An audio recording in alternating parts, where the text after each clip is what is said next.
O te fia whaafelo I atu I lau whaafonga anga I le nei fo I tae au, ma lole soifua manuialo mai ia o talo le asfaraili.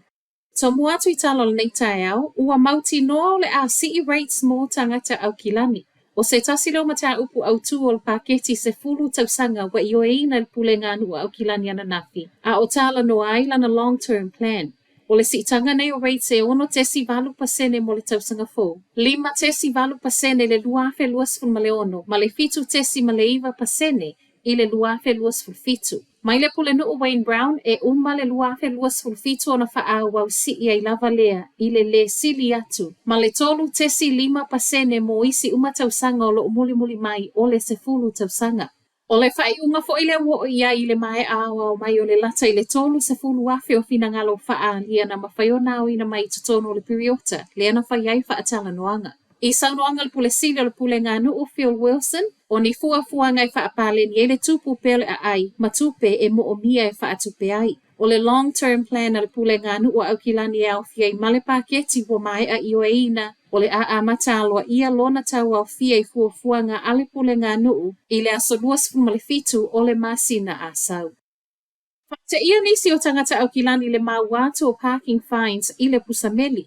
O le asa masani la wana whaapipi I le pepa whaasalanga I le sarutimo le taavale, pe a se sele no fuangai pakai. Peita ai wai ai nei le suinga wafaya e le Auckland Transport. O le wafa o ngai le Auckland Transport le lua se fulu taavale ta amilo le taulanga I au kilani. Suia mai ai mai tangata tusipaka ma olona winga e sau le sala I le pusameli. Talo mai le masino Januari, walu I lunga I le tolu se fulu pasene le telo whaasalanga I sau mai le aswinga. Le ua whao ngai nei ta avale, ai le o tangata tusipaka. Moli mawaini si tala le tio a New Zealand, e le sa o lea whainga ma ua pei o se whainga ua whai e su e ai tupe, a le Auckland Transport. Pei ta I se tali al Auckland Transport, o le whao ngai o ta avale pu ea lai sene o ta avale ma whai o whaasalango ave ta avale ona o no fuangolo o pakai. Ua whaingo o fie o na te lele vaengo le taulango au kilani. E o iai le au whainga alwenga, ma e le o iai se lango na alofa tele le sui o le pulenga, le ufai mai a se lava le me paka I ulona winga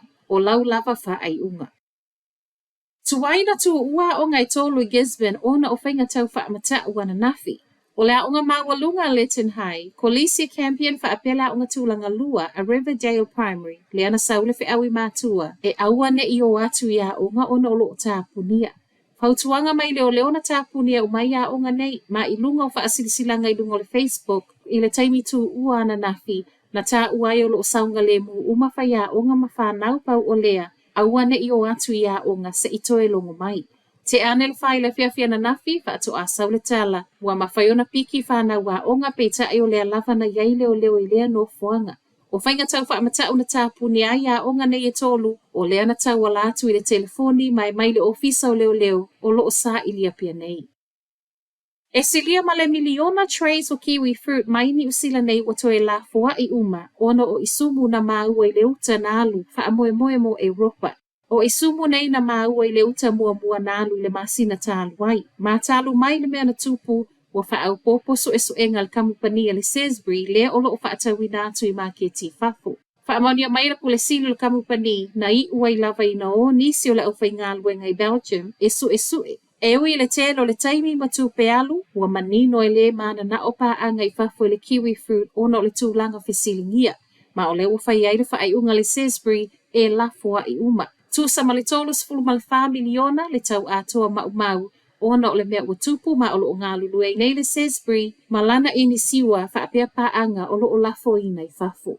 Ma tala muli, o loo sue leo le na tatui ina, tu lou, le isi tangata ana nafi o tahu I au kilani sauti. La tele tu lai lima I le fiafi ripoti ai le tangata u wha amanu o lia ti ngā ina. Ma I wha amauninga mai leo, o le ana tatui le o tahu Pool and Leisure Centre. O le ua a fie wha apeti ngā ina, ma na wha ana tinati ai le whalema I miro mua. Tali tonu leo, e le o yeisa tūlanga wha apopole nai le saunga le mua tangata lau tele. Ona o le mea ua tupu, ma o loo sa ilia pia nei le na whaia. Whai wa toi tala la Radio Samoa, manuia le aso.